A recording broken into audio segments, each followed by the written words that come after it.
Daf Yomi, Tractate Bava Metzia, page 51b. This is the video for 51b, but we're starting on the last few lines of 51a with the words Itmar, and continue on to 51b throughout the whole, finish the whole Daf. 51a at the bottom, few lines, words Itmar, Omer l'chaver almanas. It was stated that there is a dispute among Amoraim, with regard to one who says to another, I will be party to this sale on the condition that you have no claim of exploitation against me, even if you are exploited. Rav says the exploited party has a claim of exploitation against him, and Shmuel says he does not have a claim of exploitation against him. The Gemara suggests, let us say that Rav stated his opinion in accordance with the opinion of Rabbi Meir, and Shmuel stated his opinion in accordance with the opinion of Rabbi Yehuda.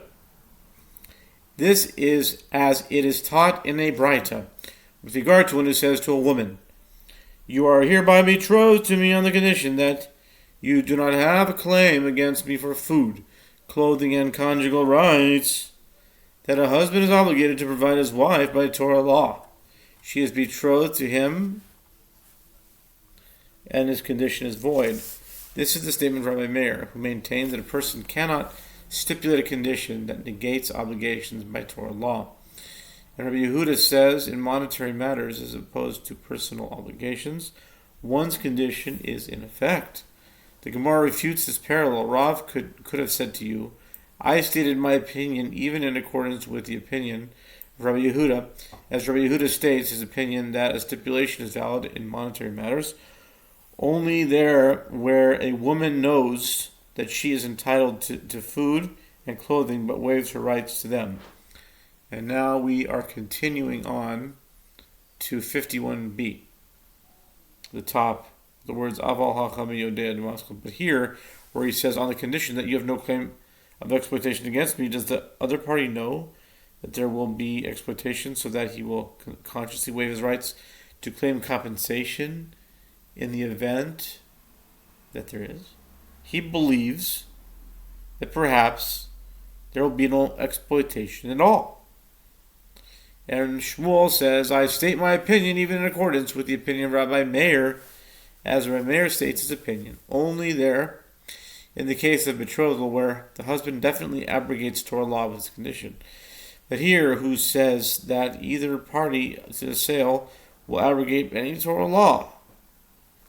Rav Anan says, this matter was explained to me personally by Mar Shmuel.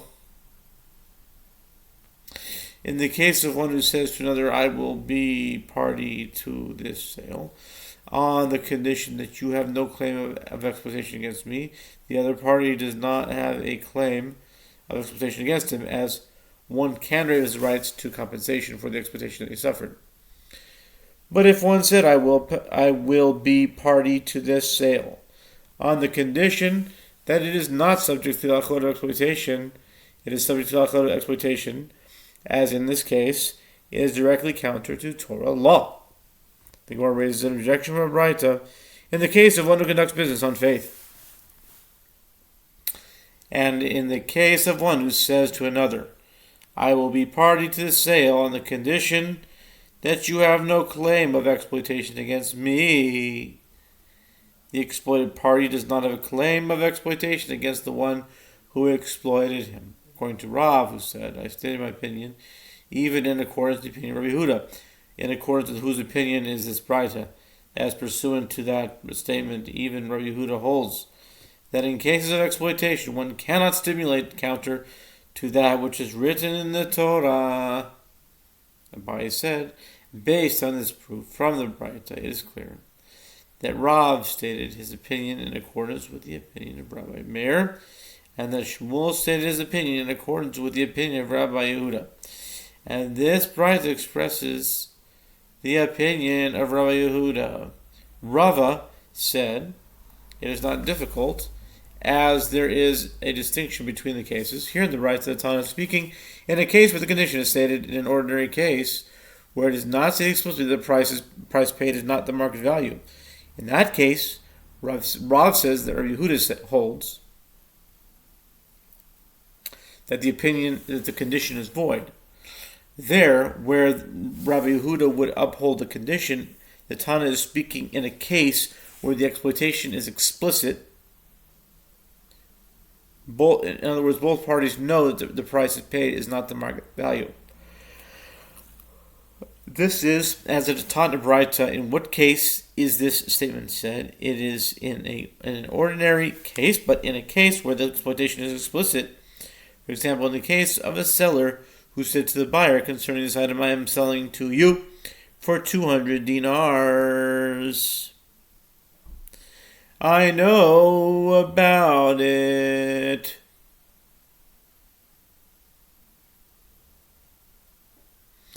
That it is worth only 100 dinars, that I am selling you on the condition that you have no claim of exploitation against me. The buyer has no claim of exploitation against him. And likewise, in the case of a buyer who said to the seller, as soon as I am buying from you for $100, I know about it and it's worth 200 dinars. I am buying it on the condition that you have no claim of exploitation against me, and the seller has no claim of exploitation against him. Tanu Rabbanan, apropos, what time is it here? Nice.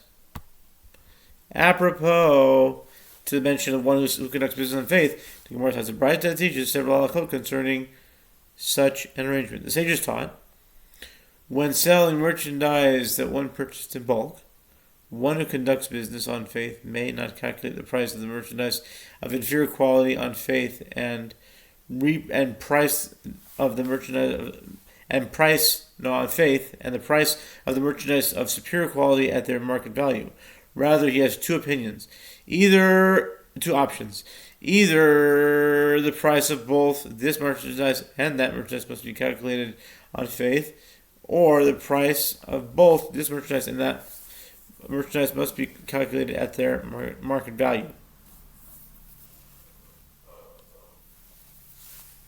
The Braita continues, and the buyer gives the seller the payment for the money he spent spent in hiring a porter. The payment for the money he spent is in transaction. A camel driver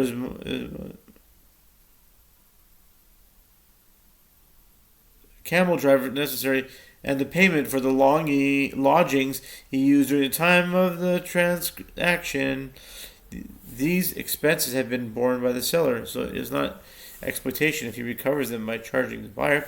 But for the seller's own wages, meaning payment for the time he spent engaging in this transaction, he does not take his own wages, as one from whom he purchased the merchandise already gave him the full wages. The Gemara asks, with regard to his wages in full, from where did he give that to him? With what was he paid by the one from whom he purchased the merchandise? The Gemara responds, Rav Papa said, this is referring to sellers of expensive garments, where one from whom